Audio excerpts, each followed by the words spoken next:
So welcome to the AFT Construction Podcast. I'm Brad Leavitt, and today I'm super honored to have Joe Edwards on with us. Welcome, Joe. Hey, Brad. How you doing, buddy? So Joe and I have been super good friends for 4 years now through social media. You know, I met you for the first time in person, I think 3 years ago in Orlando at the National Builder Show. Right. I mean, you are a Giants fan, so I'm going to have to let that pass.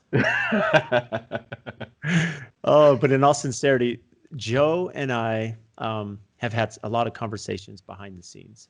And with the climate of everything that's happening, especially with Black Lives Matter and racism, you know, Joe and I want to do a special episode dedicated just to this topic. And the whole intent of this, you know, a lot of times in my circles, and I'm going to be really blunt and direct about things from my perspective. And Joe and I have talked about this. So you hear the comment is, why is it always about racism? Why is it always about race? You know, the race card. You hear these terms flung around. And the problem is there's a lack of education, right? There's a lack of understanding. There's a lack of empathy. Okay, so what's empathy? It's the ability to understand the feelings of others. My wife and I just watched a movie I was talking to Joe about called Just Mercy. For those of you that haven't seen it, Warner Brothers put it on for free on Amazon Prime. If nothing else from the episode, go watch it. Just see for yourself firsthand little things we can do to change. And one of my favorite quotes from that movie, it said, "We can't change the world with only ideas in our minds. We need conviction in our hearts." And what I think is important, Joe, and I'm going to turn some time over to you, and we're going to, you know, this is an organic conversation. We don't have pre-planned topics or conversations for our listeners. But what's really important is I feel really strongly that those that have platforms, and I don't care the color of your skin, but especially those that have platforms such as myself, we need to use those for good. And this is our time to do so. So Joe, we were talking a little bit before we started, you know, about the race card, right? You hear this topic, hey, why is it about race? But talk to me about that. You talked about just your upbringing and your family. You know, why is that so prevalent, you know, in your life history? I mean, well, and obviously us as people of color, black, brown, uh, minority descent, it's not a monolith. So I'm not speaking for everyone's experience here. I'm speaking for, you know, my personal experience, and obviously a lot of my relatives and things of that nature, just shared experiences. I mean, for us, it's about race because when I walk around, it's evident, you know, that I'm a black man, and how I'm treated is a cause and effect. Like, they don't know my background, how I'm contributing to society, you know, uh, whether I own businesses or I'm an upstanding citizen. They just know what we've sort of been falsely told our whole lives, like between miseducation and, you know, the news narrative of the day, you know, what evil black guy did what, you know, every time there's a photo flashed on television of someone doing a criminal act, it's someone who happens to look like me. I happen to have dreads. There's a stereotype to that. So if you have dreads, it's, you know, you're not intelligent, you're not this, you're not that, you know. You know, you can go on and on and on and on and on for days about, you know, the stereotypes that we're sort of subjected to, and then just the norms within this country. Now, when I say this country, just so everybody understands, like, I was born here. Right. My family has been here for probably almost 10 generations. So, I mean, it's not like I'm new to this country. I didn't immigrate here. I'm not a second or third generation. Grateful to be here in America. I have nowhere else to go. This is this is all I know. There's no other country I can escape to. And with that said, I will, you know, as I'm speaking, don't take it as America's not a great country, because you could have an issue with how you're being treated somewhere and still want to be there opposed to somewhere else. But that doesn't make, you know, how you're being treated okay. Well, let me just play off that a little bit, Joe. So one of the things that we're gonna speak about is this just isn't a discussion, right? This is going to be an education, and we want everyone to listen to this entire episode because we have solutions, right? This isn't just, hey, let's talk about it. Where do we go from here? Like when Colin Kaepernick was kneeling down, right? We have solutions, but to your point, here's what's interesting, and you know, my whole intent is just to bring light to some things. I remember when going back to football. You and I are both football fans. I'm a big Right. sports fan, as you know. The Seahawks were playing the 49ers, right? And it was the end of the game. They threw a ball to Michael Crabtree, and Richard Sherman was there, if you remember. He knocked it down, and he got in the Knocked it down. camera's face, like, don't Yeah. come at me, and he's like, hey, like, there's this bravado, right? And this confidence. And I heard someone say the term thug, and it really Oh, bothered me. And oh, and Joe, and here's why it bothered me. Um, the thing is, like, look at Richard Sherman. Okay, he comes from Compton. He's Stanford educated, incredibly bright. But we use terms based on because maybe he's boisterous, or as you said, the dreads in your hair. And this is where we as a society need to be more sensitive, not be so tone deaf about how we communicate these things, right? Because it's easy to fall in this pit without understanding who is Richard Sherman. This is a very well-spoken gentleman who's extremely intelligent, who's extremely educated, who's very talented, right? On the football field as right. well. The problem is that, like, and you, it's unfortunate. There's implicit bias. Like, you're taught things just within your comfort space of, like, the word thug, right? We co-opt words in our way of life today. We call it the word thug now is a trope. Like, you know what I mean? It's almost into, if I call him a thug, they would call Richard Sherman a thug. But if, like, say, Brian Bosworth was standing there, Right. saying the same thing, he's not a thug. If let's say if Jay-Z sold drugs to get to his billionaire status, he's a thug.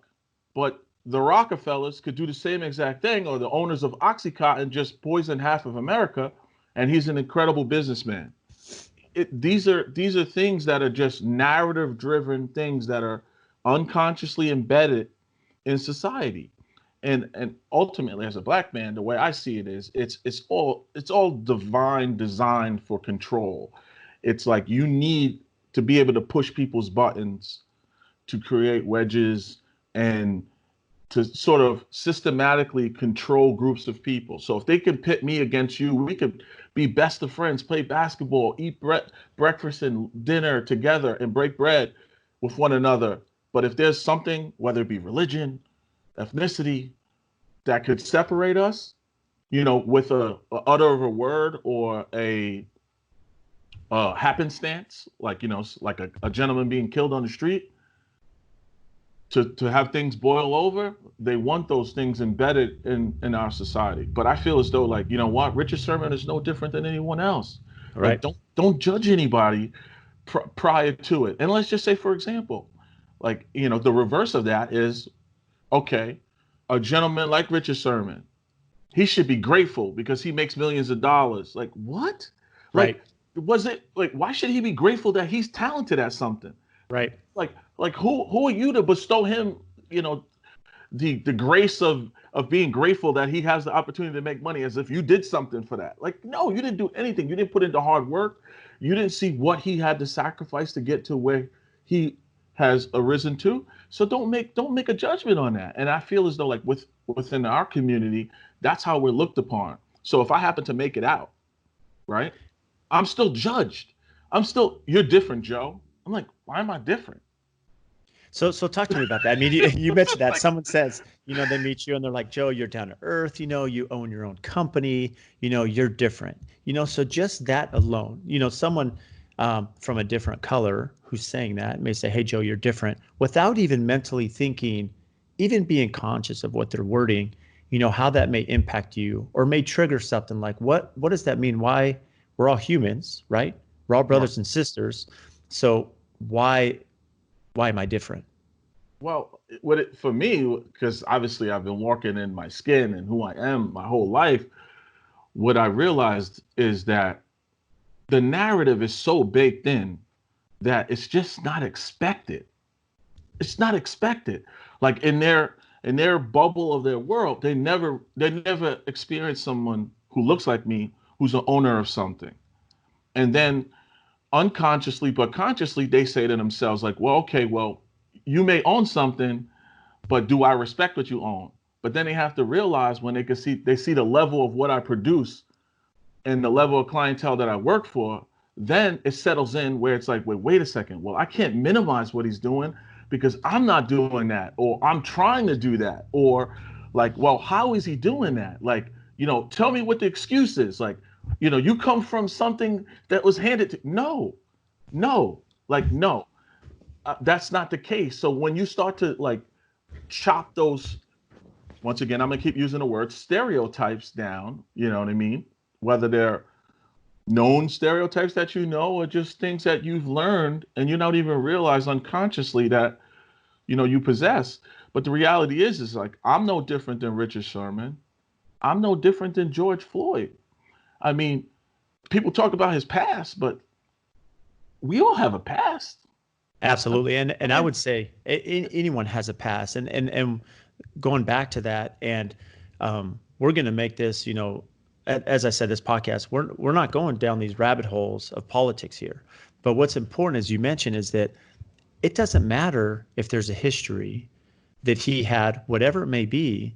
The fact that matters, what happened was completely wrong, and it doesn't matter, and it should never have happened. No, And no. and I love that you said how bait thin the narrative is, because the problem is that there's a sensitivity, whether it be religion, whether it be politics, whether it be ethnicity, that you talked about. And what was interesting, a good friend of mine, his name's Don D. I actually had him on my podcast, right? And he's served in the military.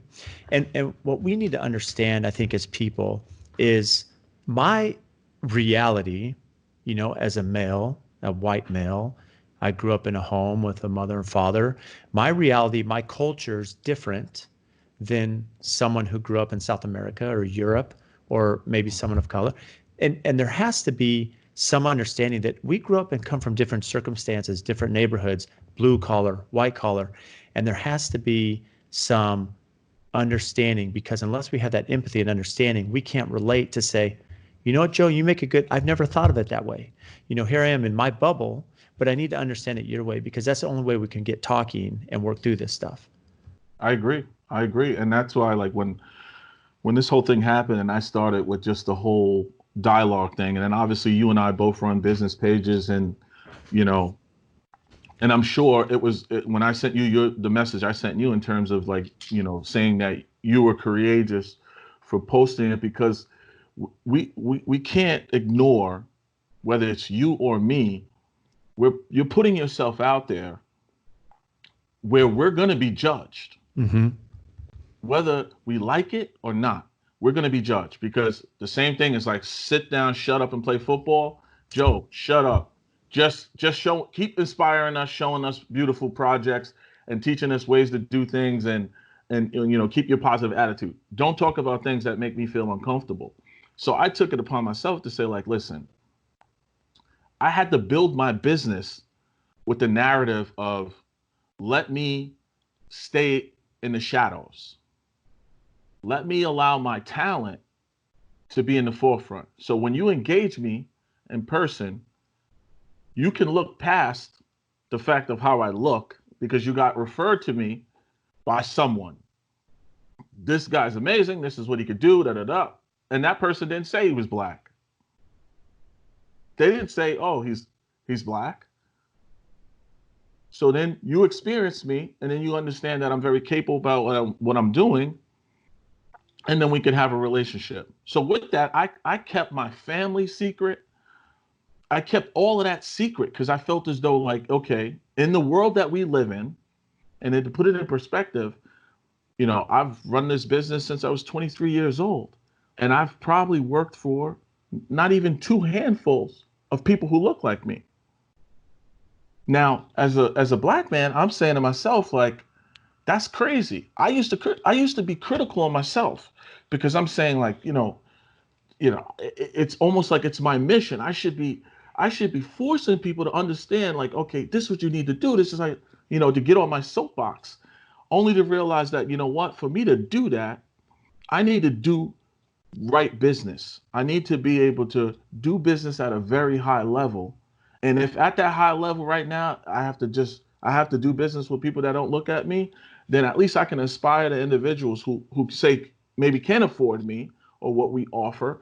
I can show them like, listen, put yourself in a position to do the same thing. I can inspire them to say, listen, it's not that I don't want to work for you. Right now, I just went through everything like I would do with any other client, and you don't have enough money to do. But let me tell you how you can get more money. Let me tell you how you can, position yourself to do that. And it's not hard. Here's the little things that you could do. So I made that my mission opposed to beating myself up about what I couldn't do. Because I realized like that I can't control who my clients are. I mean, I can control that to a degree, but I mean, in terms of ethnicities, I can't control that. When I get a referral or a person is tapping into how I'm marketing to them, that's the individual on the other side. And there's no way for me to control that portion of it. However, everything I do on my side, I can control. So I had to stop beating myself up and take on the cause. And this is sort of a like inside thing, like amongst us. And we kind of touched on this when we talked earlier on our conversation, how, you know, Black people, we see each other, we have to show and acknowledge one another. Well, let me give some context to that. Is that okay? Sure. So what's interesting, so for those of you that had followed me on social media, I had posted a little 7-minute video based on just understanding, right? Whether it be Black, white, male, female, we all have different mindsets and experiences, and we need to speak about these. And I gave the analogy to Joe. We were speaking, and I said, Joe, I'm a very visual person. So after high school, I lived for 2 years in Argentina and South America. Really changed a lot about my perspective about life and the world in general, right? I saw racism between Argentines and Bolivians and Peruvians, right? And I said, oh, similar things I had seen between Hispanics and Americans and Blacks right here in the U.S., right? This is a culture issue throughout the world. Even more so, I remember being in Argentina, and here I am, I'm speaking a different language. They're not, and when I'd see an American, sometimes there'd be an executive from Walmart or someone down there as they're opening a new Walmart in Argentina. There's this, I'd go see him, and there's this comfort in the sense that, hey, you know what it's like, right? To be from, like, we have the same upbringing. So there's this camaraderie, and I remember when I was going to South America, I was challenged by the president that was overseeing me, for the work I was doing. He said, look, a lot of Americans will get together on their day off and they'll go eat at McDonald's, right? Or they'll go eat at an American establishment. But get in the culture, get in there, get to meet, eat the Argentine food, get to meet the Argentine people, speak their language, understand them. It'll change your love for them. It'll change that. So fast forward, right? We talked about, I love basketball. We were talking about this. And I said, there's something I know to Joe, sometimes in some of the leagues I play in and some of the pickup gyms that I'm playing in, let's just say an experience I had 6 months ago. There's 12, 13 white guys, 3 Black guys that play with us. It's a good group of guys we've been playing with. And I brought one of my Black friends. He's new to the group. I brought white friends before too. So if I bring a white friend, all the white people, they're like, hey, what's up? Walks in, nice to meet you, whatever, you move on. I bring my Black friend. It was very unique. I stood there and watched, right? And the Black basketball players that are there go up and hug him, right? There's an embrace as if they've known each other for 10 years and they've never met before. And it really caught my eye and made me sensitive to and reminded me of my experience in Argentina that, hey, here you are now, there's a brotherhood, that maybe there's this embrace thinking, hey, you know what I'm dealing with, you know what I've dealt with, right? And so speak to that because you and I spoke about that a little bit. Yeah, I mean, first I'll say let's start off before he entered the room. He got the invite from you. He respects you. Brad, I'm gonna come out, not having a clue at what he's gonna experience. Right? Right. And this is sort Totally. of the generational thing you deal with when you're a Black man, of whatever status you're at, right? There's rooms you're gonna walk in where you're comfortable. There's rooms you're gonna walk in when you're uncomfortable, and then there's the unknown. We're always in the unknown space, meaning that are we gonna walk into an environment that is just like very uncomfortable, and then you got to temper yourself on how you're going to respond. So these are the things you're coaching yourself on before you enter the environment. So when you see someone who looks like you, it takes a level off your shoulders of burden that you say like, whew, how you doing? Like, you know what I mean? Like, and within a 5-second conversation, oh yeah, we play here all the time. Like, okay, all right. So I'm in a safe place. That's basically what we are telling ourselves before we get into basketball. Before we say hello to Brad. Now, if let's just say, for example, that your buddy who you invited walked into that environment and he didn't have those few guys there that looked like him, then he would have been looking for that from you, Brad. How do No, you how do you introduce him to everyone else, and what is their response? Like, you know what I mean? And then from that point on, he'll know if he's ever coming back there again, or if he's even going to stay there to play. I love that you said that, And it's crazy. because it is crazy. And I think this is important for anyone listening, just to repeat what Joe mentioned, is some of us may not even relate to that in some way. And this goes back to the empathy, where I may show up to play at a new gym, or I may show up at a networking event, or at a business meeting, or sit in a boardroom, right? And I'm not thinking based on my appearance, how am I going to be received? But that's not the case with others. As you mentioned, my friend may be thinking, okay, what environment am I going to? How do I act? These are thoughts that are going through his mind just to go play basketball. And that's where we need to get a little bit more uncomfortable with our circles, is how are we increasing our circles? And going back to the solution thing, well, even before we get to that, Joe, one thing I'll say, I'm doing a project, and I think he'll be okay with me sharing his name. So DJ Humphries, he's the left tackle for the Arizona Cardinals. Okay. Phenomenal guy, amazing. And he and I were talking. We were talking about life and business and sports. And he made the comment, and he may not even notice that he made this comment, but he was talking about the NFL, and he was talking about how he learned, how he can work and really be successful, understanding his role as an offensive lineman, and working. And he said, I got a chance to sit at the table. And think about that, right? Here's a very successful, very educated, intelligent black man, sweetest man you'll ever meet. His family's just amazing. We love them to death, my wife and I. And he made that comment. And that's, how many times has a white person thought, oh, I get to sit at the table, right? How unfair is that? And why are we not more cognizant, more aware of how other people are feeling? This isn't about statistics. This isn't about anything else. But what are we doing to change that narrative?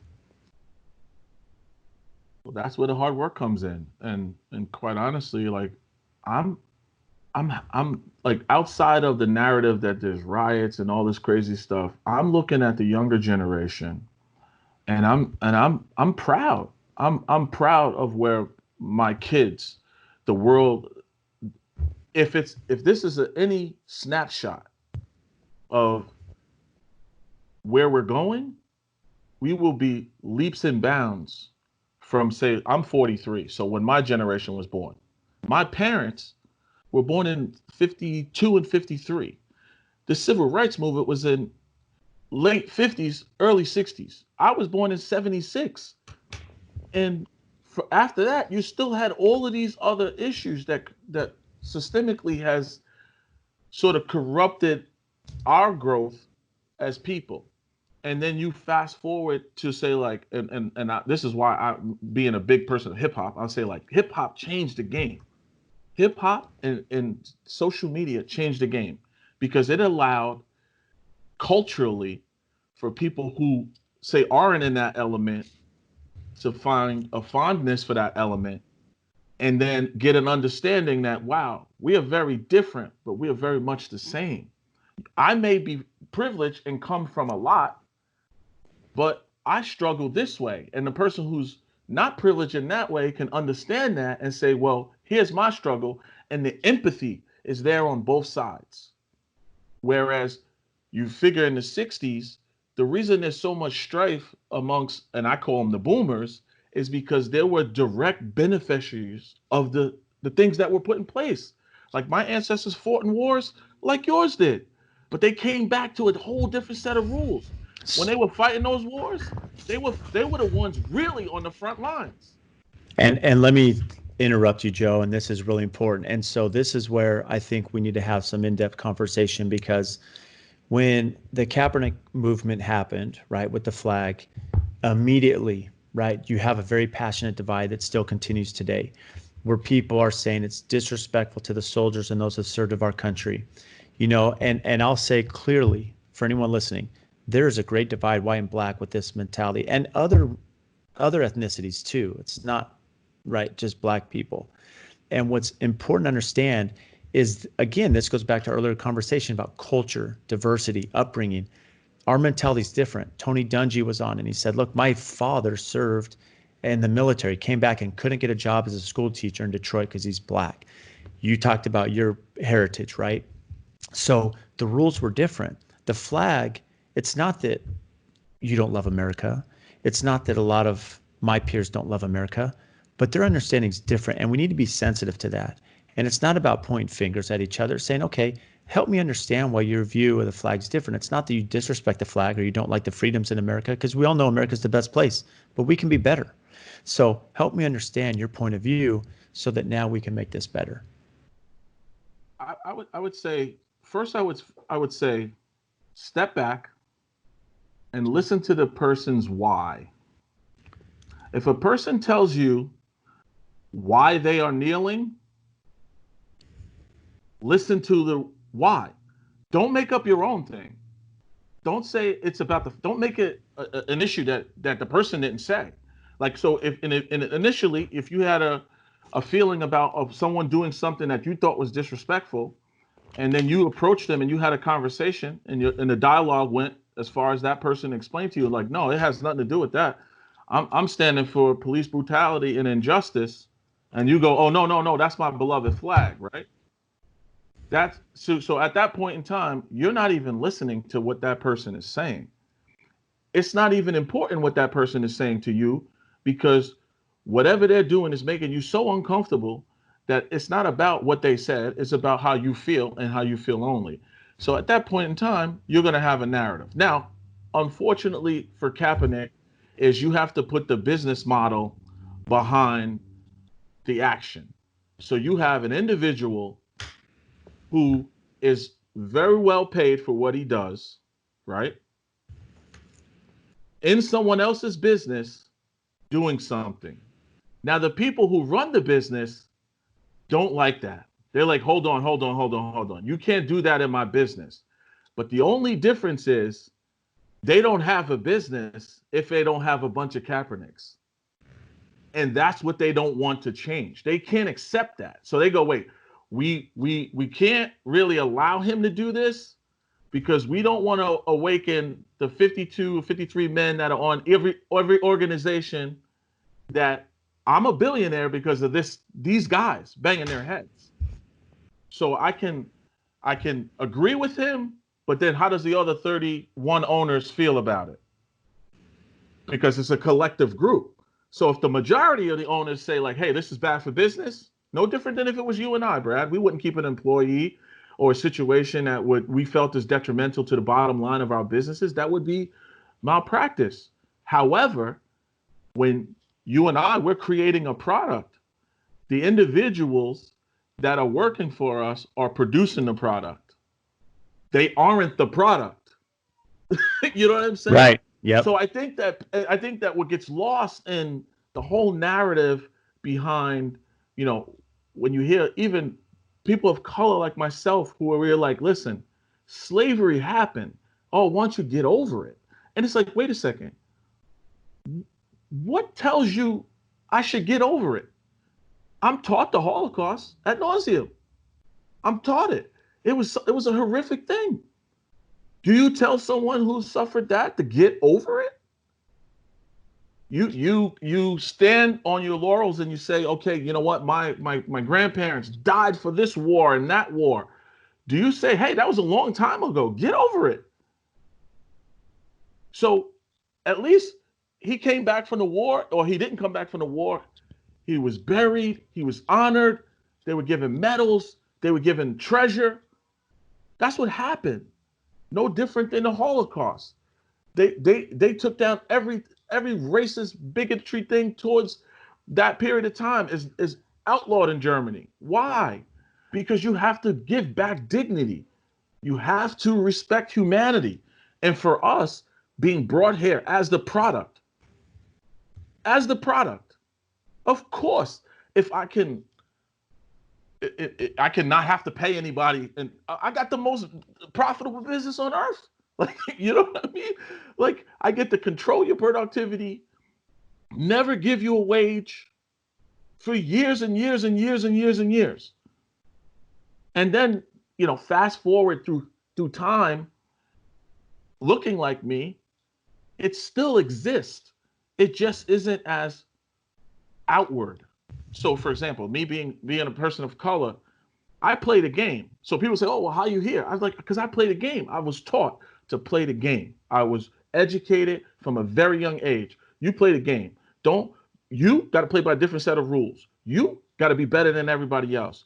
Don't do what they're doing. You can't, because you're not going to be forgiven. You're not going to be looked at as, oh, okay, you know what? You're young and dumb and you made a mistake. No, you're a grown man. You're a threat. You're dangerous.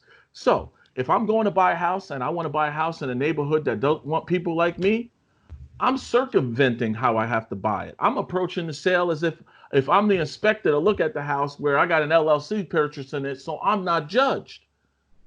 Because if I showed my face, then automatically I have to deal with all the stereotypes that come along with it. Oh, this guy's not smart enough to negotiate a deal. He can't really afford this. Bah, bah, bah, bah, bah, bah, bah, bah, bah. So then I subjectively end up losing an opportunity that was well suited for me, my family, and my generational wealth that I'm trying to create. So I'm smarter than that. I could put my ego aside, and I'll see you at the end of the transaction. How you doing? So let me ask you this, Joe. So give me a background for those, because one thing we didn't touch upon is what your background is. What is it that your company is? You're the owner of your company. What is the type of work you do? We're a construction design build firm here in New Jersey. My background, all through my educational system, I studied draft and drawing, architecture. I ventured out of architecture and took a gamble and went into like construction management / design. And that sort of took my career in the trajectory that it is today. I worked for a gentleman that did high end way back then, and I learned a tremendous amount working for him. And the scale of the projects that we worked on were phenomenal. But what was best for me was just to understand that I was a commodity. Like, he gave me the ability to prove myself. He gave me the ability to prove myself. He didn't say, "Oh, because you black, because you this, because you that." His son and I were the same exact age, but his son didn't have the drive already in him. So he saw that I did, and he just let me fly. And with that, it allowed me to just, my personality obviously blended in with that, allowed me to really dive into the business. We were supposed to do something together that didn't work out. I ended up respecting him enough and moving from New York, where I'm originally from, and moving the business into New Jersey. And I started from nothing. And I did that out of respect, just not to poach from him, because I could have took the easy route. But once again, that's like another black thing. Like, we cherish what someone has done for us. So I wouldn't disrespect him. There's things that he did that I didn't necessarily appreciate, but I respect him giving me the opportunity. Whether he knows it or not, it doesn't matter. It's my integrity and the way I was brought up that you always pay homage. So if he gave me that opportunity, karma's a bitch. So if I sit here and I do the easy thing, I move down the street. Yes, all the customers in the business came to me because I was the one who was producing most of the stuff, and I was always honest and everything else. But I'm not that person. Fast forward, I started here, boots on the ground, not afraid. And I developed a following by giving my services away for free. It wasn't easy being remember, I was young. I was a young black male walking up to communities being built that were like McMansions back then. Like, you know what I mean? This is when houses were big at like 3,500, 4,000 square foot. And I'm approaching builders who obviously don't look like me, you know, hey, let me tell you what I could do for you. And the one thing I realized is that, you know what, you have to teach yourself before you pay yourself. So I learned very early on that you have to have value. If you offer value to someone and then they experience that value, it's very easy for them to do business with you. So I offered in the beginning, I was offering my services for free. And I saw that there was a gap between the builders that were just builders and the individuals like myself who could also design, build, manage, and sell. Like the builders didn't want to deal with clients, they didn't want to do that. So I used that as my angle to be able to get into that environment. And then from there, I was the go-to guy. I was the go-to guy because I kept the clients away from them. I had the clients doing more upcharges because I was creating lifestyle from them because that's the environment I came from. And they made more money. In return, they needed me more. And in the process, I was building up respect amongst all the subs and everything else because they like, go see Joe for the answer. And by the way, I never charged them for that information. They were just allowing me to sell their clients goods. So that was the trade-off. Fast forward, I took it all and put it under one umbrella, and here I am. That's awesome. I love that. Well, you pointed out a few good things there. You talked about add value. That's something we talk about a lot, right? Teach yourself. There's a few ways to do that. You could go to college and you could take out debt and you could go through schooling to catapult you in your career. Or in your case, you can go put boots on the ground and work your way up, and maybe you charge little or no money, or you do a loss leader, right, as the term in sales, to get you in the neighborhood, to get you in the resume and experience, to get you to that level that now you can utilize, right? It's investment. And, I've had people say, do I charge cost plus? Do I charge GMP? Hourly? How does this work? And it really depends. I mean, if you can come up with a set fee in the beginning that's minimal, you're going to spend a lot of hours. Your hourly number may not be good, but it gives you that experience, that the client's giving you the opportunity, you're utilizing your own, time for the experience. And then eventually, that time will pay for itself down the road. 100%. And I'm my cliche saying is it's a marathon, not a sprint. Yep. It's a marathon, not a sprint. And yes, it takes a certain level of patience. It takes a certain level of character to understand that, like, your purpose might not be for you. It might not be for you. Like, all of what you're doing, you may not be the full beneficiary of it.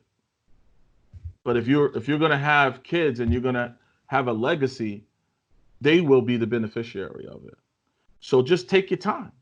So, like, for me, if within the Black community, I always say, like, listen, what were you doing 5 years ago? What did 5 years ago look like? So if you could look back 5 years ago and say, if you would have did this 5 years ago, how would that be today? And it wouldn't have taken much out of your life to do that, but this is where you would be. And unfortunately, I understand the community is because of poverty in the system itself, is that instant gratification gives you a false sense of pride. You know what I mean? Like, people wear fancy clothes and they want to drive fancy cars, and all this consumerism is basically just a deflection. You're hiding from the reality of your real life experience. You know what I mean? Because like, once you get to a place where you can do what you want, you don't need that stuff. You will indulge in it when you feel like it, but it's not a necessity. It's not a necessity. Well, I love that you shared that, the marathon, not the sprint. And 5 years ago, what an easy way to say 5 years ago is where would you be if you invested that time? It's funny. I had a friend of mine, and in the recession, so this is 10 years ago now, right? He was in his early 30s, probably 33, and had worked in a field that I won't disclose, but it just, he had a family. It wasn't the best. And so he decided, I'm going to go back to school at 33 to be a nurse, anesthetist, right? Not an anesthesiologist, but it's the nurse anesthetist. And so here you are at 33, and his mindset, he said, look, Brad, I can go back to school. It's going to take maybe 6-7 years, get my education. I come out at 40, but I still have 25 years of my career, right? Woo, I love it. mean, yeah. And the thing is, I mean, we could think about this. Oh, I'm too old. You know, I can't restart. Well, hold on. You know, here to this, he's going back to hit a reset button on his career because at 40, which is our age, right, that he's going to now have 25 years of his career. And so much of this self-gratification. I mean, the one thing that's bad about social media, and we're going to bring this back to the racism we want to talk about, is that it is a marathon. It's going to take time, you know, like it takes time to build your business. You know, people look at us and say, oh, it's amazing. And I'm like, hey, you didn't see all the years put on before social media was here that we were grinding and grinding and doing a little bathroom and doing a little job and not making money, you know, to where we can catapult our experience and our, you know, value, as you mentioned. And it's the same thing, you know, as we're looking at race relations, right? 1969 or 67, I think interracial marriage was allowed. You know, this isn't that long ago. You look at the movie I talked about, Just Mercy. I mean, this is 1993 in Alabama. Like, we need to get there faster. We need to have the conversations. And it's funny, we were talking about solutions, you and I've seen the one thing I really am loving about this is that we could all have ideas in our head, as I mentioned at the beginning, but where's the conviction in our hearts? Where's the change going to come from? You know, and I think that's where a lot of people are looking, how can we change? And I think there's some simple steps. I've seen all across the board, especially in Arizona, I've seen companies, you know, hiring people of color immediately, right, in executive positions, promoting them. I've seen stores say, no, we're dedicating half of our store, a quarter of our store, to products that are owned by Black business owners. My wife posted a thing on restaurants in town that are Black business owners. We're going to go eat there, right? It's these little things where it doesn't, you know, why aren't we opening our eyes to say, why aren't we hiring more? Why aren't we training more? Why aren't we increasing our circles? And so these little things are actions. You know, the government could put out here affirmative action, you know, which is great. It starts the ball, right, to have people have other opportunities for college and everything else. But we need to take a step further. Us as citizens can do more. And business owners like you and I, where we have the platform, how can we utilize it? How can we talk about it? How can people that maybe respect us in some way, how can we now maybe open their eyes to things that they maybe were not seeing before? But see, on a two-part fold, I would say I agree with you 100%. Like this whole thing now, it has transformed from a tragedy to progress. And as you had just mentioned, the little things, right? You have, like you said, you have companies rightfully so saying like, wait, look at our boards, look at our C-suite, look at our senior management, right? We don't see anybody that don't look like us. Why is that? Wait, but let's look at our lower employees. What is the percentage? Oh wow, 70%, 60% of the company are people, and they don't have any representation. And the top. And the funny thing is, I'm gonna just give you a little insight to within our community. Like my wife was right below C-level suite employee in telecommunications, and there's always we used to laugh because there's usually one. Like you know what I mean? Like somewhere in the company, there's usually one. And as crazy as that may be, it shouldn't be the case. Like big businesses should not have black black owned businesses represented as a percentage of their business. And unfortunately, but fortunately, during this time, I think big business is hearing because in my community right now, Brad, people are asking, is this a black owned business? Let me look up your structure because we understand finally collectively that resources is what makes this country move. It That's is. it. It's yep. That's all this country is a company. It's a gigantic corporation. And they acknowledge contribution as what do you have that contributes to the corporation? Period. So you're either going to be within the corporate structure contributing, or you need to be a big consumer contributing to the corporation. And they already know that, the community as a whole, they can look up that data and see, holy cow, they spend a lot of money. Yeah, maybe it would be smarter if collectively they saved more, invested more, and did that. But hey, no. Keep spending because then that keeps our GDP where it needs to be.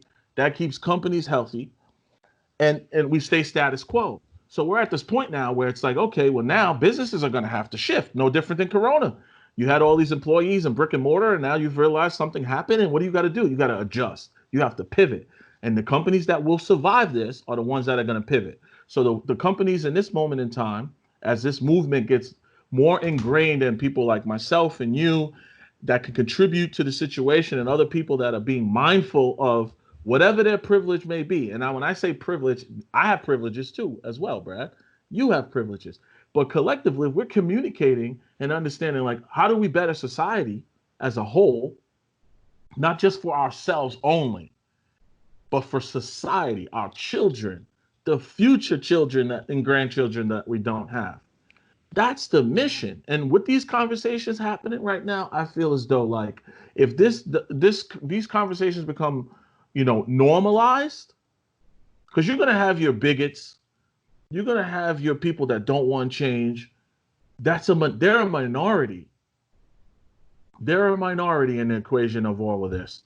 And like, if you knew you go into a store right now and you said, let's just say it lasts for a quarter, 2 quarters, 3 quarters, where you are intentionally trying something, black, and then of the products you try, I don't like this, but I like this. Now this becomes something that you purchase on a regular basis. But at least the liquidity for that quarter or two has boosted that business, and then they can now diversify and grow their business. Because organically, that's just how business happens. We need a good post from somebody who has influence. We need a celebrity or somebody to wear our garment if we're selling garments. You need something as the catalyst to kind of get you out there. And then from there, you're going to have your learning curves, and you're going to make your adjustments to keep yourself sustained within the ecosystem. All we're asking is just for a real opportunity. And yes, playing basketball, that's not the same thing. LeBron James is not the same thing. LeBron is the product for someone else. He just happens to get paid a lot. But if LeBron just took to say, okay, you know what, LeBron, I make $300 million a year.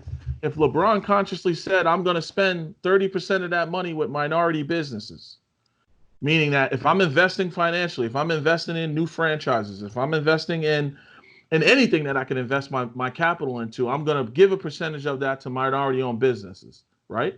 Not because I don't want to spend money with anybody else. It's because that's what I want to do. It would change the game. And if everyone thought like that, is it going to make the community that I come from the dominant community? That's not the purpose of that. It's going to make America a better place. So, because the one thing everybody complains about is like, oh, well, people of color create, all this crime in Chicago and all these nonsense statements. I'm like, well, you know how you get rid of Chicago? If it bothers you so much, fix it. It's economic. It's not violence. The violence happens because if I take a piece of food, sit in the middle of the table, but it's caged in, leave everybody for weeks on end without food, and then I lift the cage off, they're going to fight like wild animals to get that little piece of food. I don't care what ethnicity you are. That's the way it's going to happen. Well, the case in point, look at the toilet paper shortage, right? I mean, right? So here's COVID, right? And you have this mad dash, and I'm sure what happens, someone's grabbing, most stores, and who knows, I may be way off for anyone listening, but toilet paper takes a lot of shelf space, right? That's limited in stores, so they don't have a ton of supply. So someone sees someone walking in with 4 cases of toilet paper. Oh, I better get some. And then before you know it, there's an outage, right? And with COVID, you saw that mad dash at the beginning with food supply lines and, gasoline. And so there's truth there. And what you said, what's interesting, you talked about just that more than anything, it's becoming socially aware, right? All of us need to be more socially aware in our interactions, how we communicate, our network, expand that network, right? Look at our businesses, look at our board meetings. Luann, who has a well-designed business, she had Corey Damon, who's a Black designer. It's a great episode. And she said, I need to be conscious that on these panels, is there a Black representation on the panel from the design build industry, right? And architect industry. And this communication continues. And, this isn't about, you have you see the hashtag All Lives Matter, and this has never been about. Everyone knows every life's important. You and I will agree all that all day long, but that's not what we're addressing, right? In a neighborhood, all houses are important, but if there's a house on fire, that house is important. That fire needs to be put out. And this is the moment we had the Me Too movement for females, right? And all the men in power that were taking advantage of women, right, that work for them. And we had that moment, that was, it's been the black moment, but we need to be more socially aware. And as you mentioned, and it's, minority businesses, how can we support them? How can we engage with them? How can we help them? Because as you mentioned, money's the driver, right? The more we invest in them, the more we network with them and become acquainted with them, the more we can build each other and operate together and have Joe and his family be successful and X, Y, and Z be successful and me be successful, and it will lift everybody. Absolutely. It'll make a better ecosystem for everyone. Because just imagine if in the back of your mind, you say like, hey, if I'm in Chicago, I don't want to make the wrong turn and end up in Southside, right? That's a conscious thought because you're traveling to Chicago, whether it's business, family, you want to see the city, you want to take in all the city has to offer. But before you go there, you already know there is a section you do not want to end up in because, it's dangerous, right? It's no different than when it was New York City back in the day and you have 42nd Street. Oh, don't go to 42nd Street because it was nothing but prostitutes and this and that, and now it's Disney. The reality of it is, if you just open your eyes and say, okay, well, why is that happening? That shouldn't be the case. And yes, when we happen to do okay for ourselves and we can get outside of that environment and put ourselves in a bubble, we quickly lose empathy for someone else's circumstance or situation. We want to pass judgment or disparage that. And well, why don't they work harder? Or why don't they, they're just sucking off the system, and they're just, and I just want to touch on that for a second, Brad. Like these tropes, like, you know what I mean? That, all they want to do is, be on welfare and have a flat screen TV and, and have babies and da-da-da. Do you realize what you get when you're on social services? Like you get like $8,000. Like, you know what I'm saying? This is not going to change anyone's life because that's for 12 months. Like, you know what I mean? And it just me as being a person of color and being a business owner, when I hear those tropes, I just get disgusted because I'm just like, wait a second. You can tell me that you are like adamantly angry at someone who can get an $8,000, a $10,000 stipend for services from our government, but you have no problem with the federal government giving a very profitable business billions upon trillions of dollars in corporate welfare. Like, I don't get it. Like, it's like it doesn't even make sense to me. It's like, wait a second, do you know we just stroked the check for $6 trillion? $6 trillion. And you like, well, what'd you get? What part of that 6 trillion did you receive? And do you know you're going to pay for every single penny of it? Why aren't you screaming from the rooftop? So for me, I see that as like it's in embedded racist things that you were taught that, oh, black people this, poor people that. And it's real. I was like, look at the system. It's the system that we're in as a whole. And it treats people with and people without very different. No, it's true. I mean, there's definitely a system there that we could speak about for days and then get into politics of bailouts and, from Wall Street to now and other things, it's very frustrating. But what's interesting is going back to that, it's that communication, right? It's, I look at this, I'm a father, I have 5 daughters, right? And I talk to my wife about this all the time. And my mother had sent me this amazing article that just talked about the female perspective in life. And as a male, I just don't think of that. It's just, I'm a male. I have a different mindset. We know men and women are different. It's inherent. And that's how it is. Well, it's no different from ethnicities, right? White, black, Hispanic, it doesn't matter. We grow up in different cultures and food and the way we communicate, whether we're more boisterous or more quiet and more reserved. that's okay. Increase that circle, increase that conversation. And, there's a couple quotes here I wanted to read, Joe, which is pretty neat. So, one of them, it said, we are all implicated when we allow other people to be mistreated. An absence of compassion can corrupt the decency of a community, a state, a nation. Fear and anger can make us vindictive and abusive, unjust and fair, until we all suffer from the absence of mercy and we condemn ourselves as much as we victimize others. That's from that movie I mentioned. And there's one more. And this is from the lawyer in the movie, for those of you that have seen Just Mercy. He says, proximity has taught me some basic and humbling truths, including this vital lesson. Each of us is more than the worst thing we've ever done. My work with the poor and the incarcerated has persuaded me that the opposite of poverty is not wealth. The opposite of poverty is justice. Finally, I've come to believe that the true measure of our commitment to justice, the character of our society, our commitment to the rule of law, fairness, and equality cannot be measured by how we treat the rich, the powerful, the privileged, and the respected among us. The true measure of our character is how we treat the poor, the disfavored, the accused, the incarcerated, and the condemned.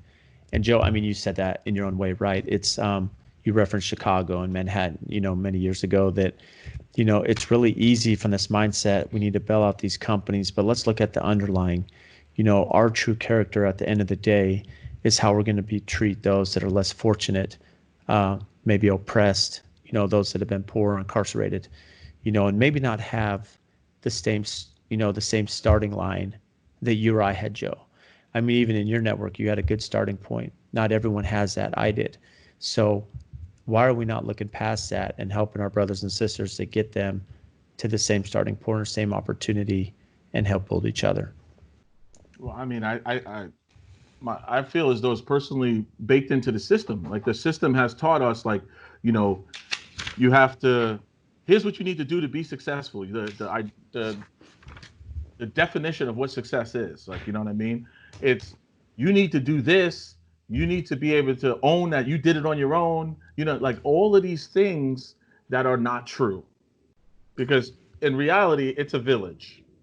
Like you didn't get where you are. I didn't get where I am without help along the way. Whether these were help via lessons, help via a hand up, or a step across a line or a boundary that you weren't able to cross, a relationship, that's all help. These are all sources of help. So once we have that identified along with empathy, where your experience and my experience may not be the same, but we can find our commonalities and understand the direction we want to go is very similar. So when you started your company, like you said, you had growing pains. I had the same thing. Many business owners have the same thing. Is everybody cut out to be a business owner? Absolutely not. However, the marketplace and the day-to-day hand-to-hand combat in the business will tell you if you're ready to stick with it, or do you want to go get a 9 to 5 or a salary somewhere else and be a great number 2, a number 3, a great number 4. There's nothing wrong with that. We just have to, within ourselves, say, okay, we can correlate. I could still be successful in a number 2, a number 4, a number 8, a number 50 position. And not that everyone, for you to be successful, you got to be number 1. Natural competition, we're all trying to strive to be the best. But we should be striving to be the best us, not the best against Brad, Joe against Brad against, someone else. Because then now we have a false competition. You and I are doing 2 different things, but we're doing in the same industry. Like, you know what I mean? Yep. Like we got 2 different vehicles, 2 different opportunities. We might even have 2 different approaches. That's all okay. So there's a space for you, just like there's space for me. And if somebody wanted to join our party, there's space for them as well. We just got to open our arms and say, okay, listen, how can I be a better steward of the community as a whole? Not because Joe's black, not because Brad's a white man, or if he's a Christian and Catholic or whatever religion you are in, because you feel as though like I feel more comfort in my kinfolk. You know what I mean? No, I'm doing it for humanity. Like for me, I want my kids to have a very diverse upbringing. Mm-hmm. I want them to understand that you know, when people say to me, "Oh, they don't see color," I go, "Well, that's not true, because then how do you know I got blue jeans on and a green hat? Like, you know what I mean? Like, come on, stop. Like, I know it's an uncomfortable thing, but it really shouldn't be uncomfortable. If you're coming from a good place, there's there's beauty in my kids having, you know, Asian friends and Indian friends and white friends and Jewish friends. And you know why? Because I want them to learn about their history, their culture, taste their foods, understand, hey, why do you use this food? You know, why does it taste like that? What is this product you use? Like, this is going to broaden your horizon to what the real world is, not the narrow world that you could throw yourself in. You know what I mean? But the real world. So if you have that skill set, you'll survive in any ecosystem, anywhere. You can get thrown in the city environment, you can get thrown in a rural environment, you can get thrown in a country you don't speak the language, because the moment you get boots on the ground, 10 toes on the ground, you're going to understand and have empathy that, oh, now I'm the minority. So what are the ways things happen here? Oh, no one speaks English? Okay, so I need to quickly learn the Spanish or Indian or Korean words I need to know to be able to get food. Yep. To use the bathroom, to say hello, like, you know, decency, to show them like, hey, I'm trying. Can you help me learn? Like, you know what I mean? But to do that, you got to humble yourself and understand it's not about you. Like when people say, oh, you know, speak English, like you're in America, speak English. I'm like, what? Like that's insanity. Like, is there American language? Like, Right. it's like, it just doesn't make sense. It's like, come on, you know, speak English. Why? Because you don't know what they're saying? What if they don't know what you're saying? Should they tell you to speak their language?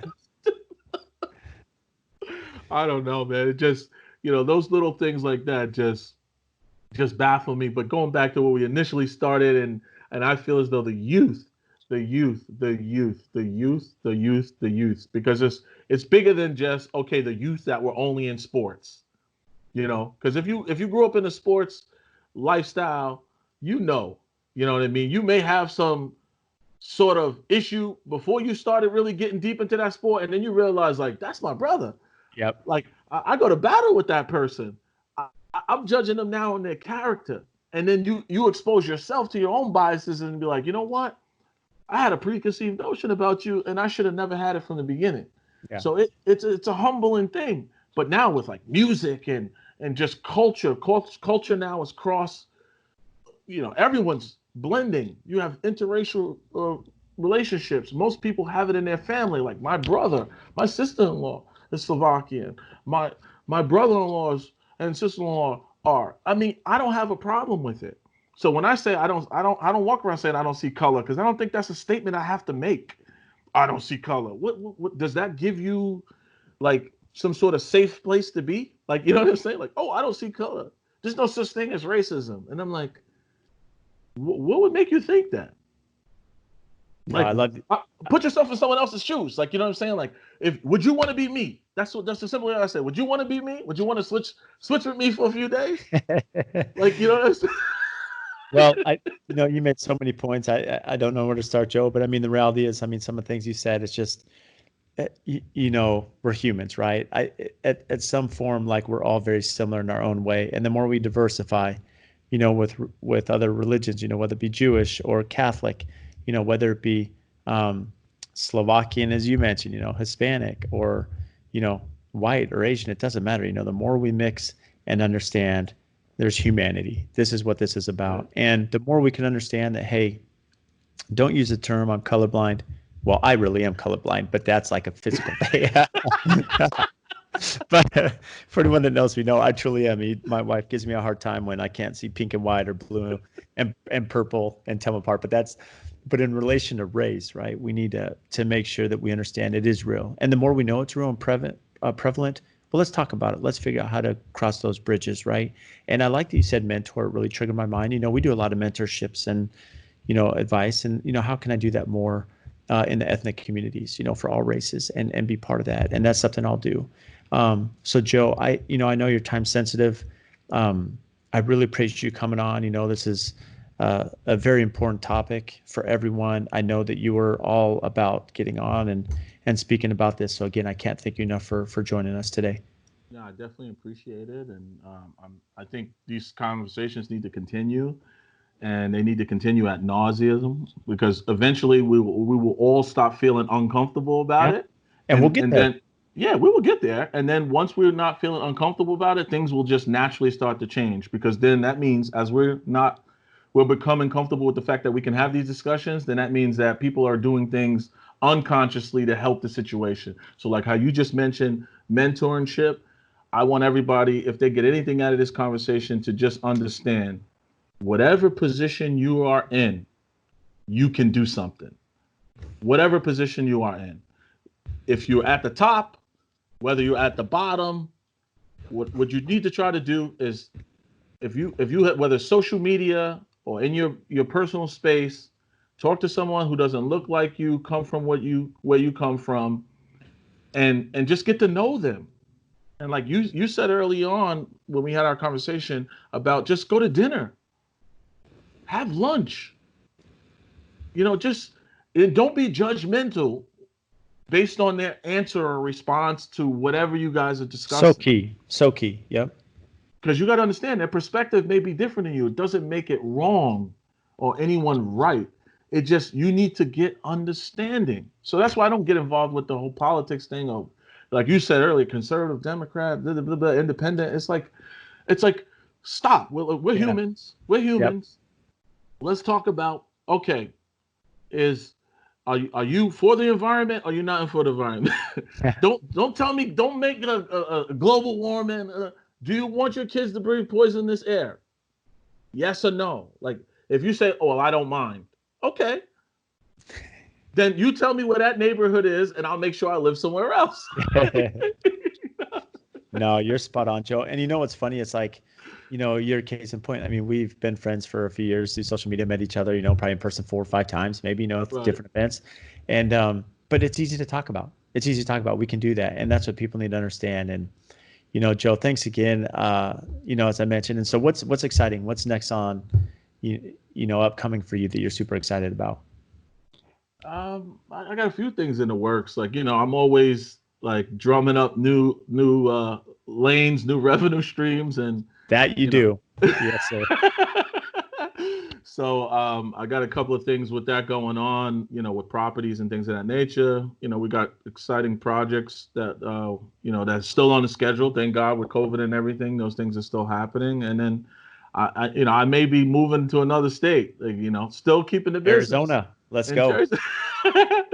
Arizona is one of the places on the list. Just for You like got tax family coming. Don't reasons. be My telling me brother's Florida.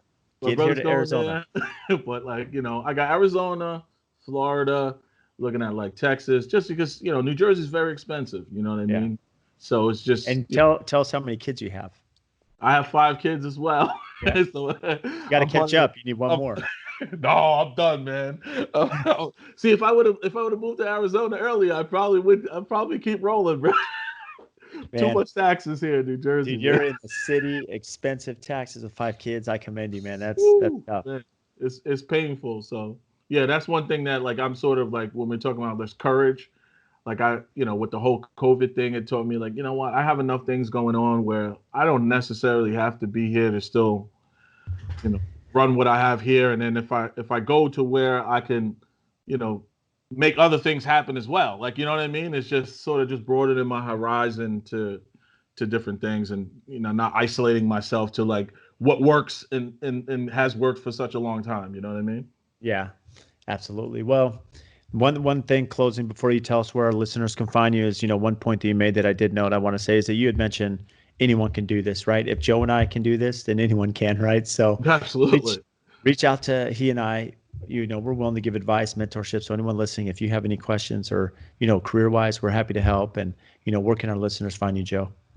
You can find me on Instagram at elite_concepts_USA. I'm very active on there. Shoot me a DM, and like Brad said, I'm the guy that'll talk to anybody.